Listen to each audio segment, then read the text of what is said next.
Titanic को बनाने वाले ने कहा था कि ये डूब नहीं सकता, खुदा भी इसे नहीं डुबो सकता। फिर ऐसा हुआ कि पहले ही समुद्री सफर के दौरान वो ऐसा डूबा कि आज तक निशाने इबरत है और उसको देखने वाले जो भी जाते हैं वो भी बड़ी मुश्किल से बच पाते हैं। आज से ठीक 111 साल कबल टाइटैनिक एक अंधेरी रात में एक बर्फानी तोदे यानी आइसबर्ग से टकरा गया था। उस वक्त जहाज पर सवार ज्यादातर अफराद नींद की आगोश में थे। हादसे के वक्त टाइटैनिक 41 किलोमीटर फी घंटा की रफ्तार से इंग्लैंड के शहर साउथहैम्पटन से अमेरिका के शहर न्यूयॉर्क की तरफ जा रहा था और सिर्फ 3 घंटे के अंदर 14 और 15 अप्रैल 1912 की दरमियानी रात टाइटैनिक बहरे ओकेयानूस में डूब गया।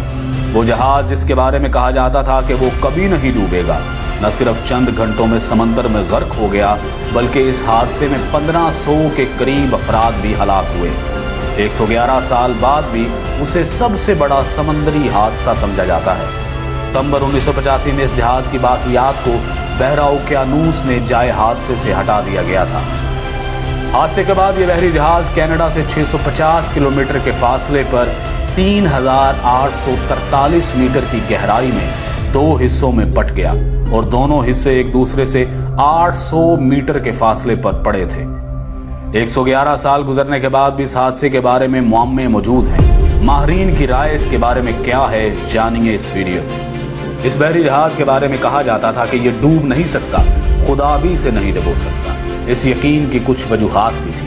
Federal university of Rio de Janeiro के शोबा बहरिया और ओशन इंजीनियरिंग के प्रोफेसर और इंजीनियर अलेक्जेंडर जी पेनहो अल्हो कहते हैं कि इंजीनियरिंग के लिहाज से ये डिजाइन की बुनियाद पर तैयार करदा पहला बहरी जहाज था।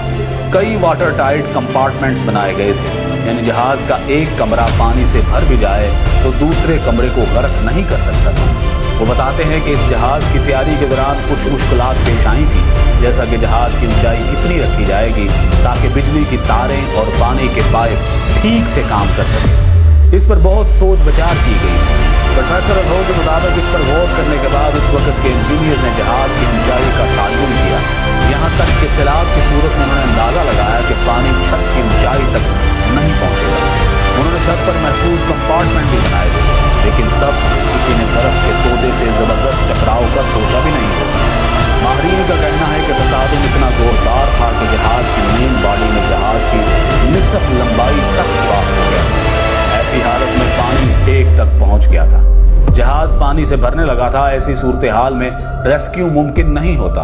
आप पानी को निकालने के लिए जहाज में मौजूद तमाम पंप्स चालू कर सकते हैं, आप सब कुछ आजमा सकते हैं, लेकिन जिस रफ्तार से पानी अंदर आ रहा होता है उसी रफ्तार से उसे वापस बाहर नहीं फेंका जा सकता।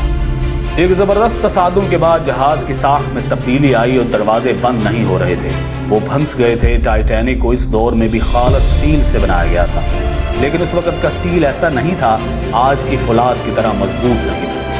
बड़े हादसों के बाद इसकी वजूहात में इंसानी गलतियां हमेशा पाई जाती हैं। माहिरीन के मुताबिक आइसबर्ग से भरे खित्तों से गुजरने में मुश्किलात के बावजूद इस पर सफर को तेजी से मुकम्मल करने का शदीद दबाव था।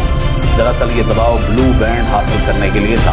1839 में शुरू होने वाला ये एजाज बहरा ओकेयानूस को अबूर करने वाले तेज तरीन जहाज को दिया जाता था। टाइटैनिक को इस एजाज का सबसे मजबूत दावेदार समझा जाता था। इस वक्त दुनिया की बड़ी कंपनियों के दरमियान जहाज बनाने का मुकाबला था। उस वक्त इंग्लैंड और जर्मनी के दरमियान मुकाबला था कि सबसे बड़े और तेज तरीन जहाज कौन बनाएगा। सबसे बड़े और तेज तरीन जहाज को सरकारी तौर पर ब्लू बैंड मिल गया। इस कारनामे को हासिल करने के लिए किसी भी जहाज के लिए पहला सफर सबसे अहम समझा जाता था। पहले सफर के दौरान जहाज की हालत सबसे बेहतर होती है। जहाज पहले सफर में तेज तरीन रफ्तार हासिल कर सकता है और टाइटैनिक ने भी तेज तरीन रफ्तार हासिल करने की कोशिश की थी।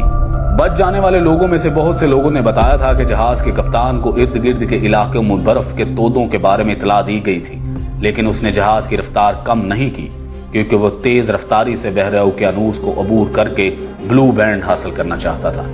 लेकिन यही तेज रफ्तारी और गरूर और तकब्बुर और खुदा को चैलेंज इस जहाज को डुबोने का सबब बने।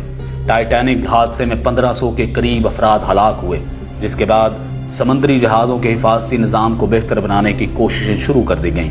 इस हादसे के बाद समंदरी जहाजों की हिफाजत के लिए रडार जैसे आलात की तैयारी शुरू की गई। टाइटैनिक के हादसे में बहुत से लोग इसलिए मारे गए कि उनके पास लाइफ बोट्स नहीं थी, और टाइटैनिक में लाइफ बोट्स इसलिए भी कम थी क्योंकि उनका दावा था कि ये जहाज कभी नहीं डूब सकता। इस यकीन की वजह से जहाज में सिर्फ आधी लाइफ बोट्स रखी गई थी। यह हादसा समुद्री जहाजों की हिफाजत के हवाले से एक अहम संग-ए-मील साबित हुआ। समुद्री जहाजों की हिफाजत के लिए इदारा जाती फ्रेमवर्क बनाया गया। तामीर के दौरान हिफाजती पैरामीटर्स का ख्याल रखा गया। उसे मुसलसल बेहतर बनाने के मंसूबे पर काम किया गया।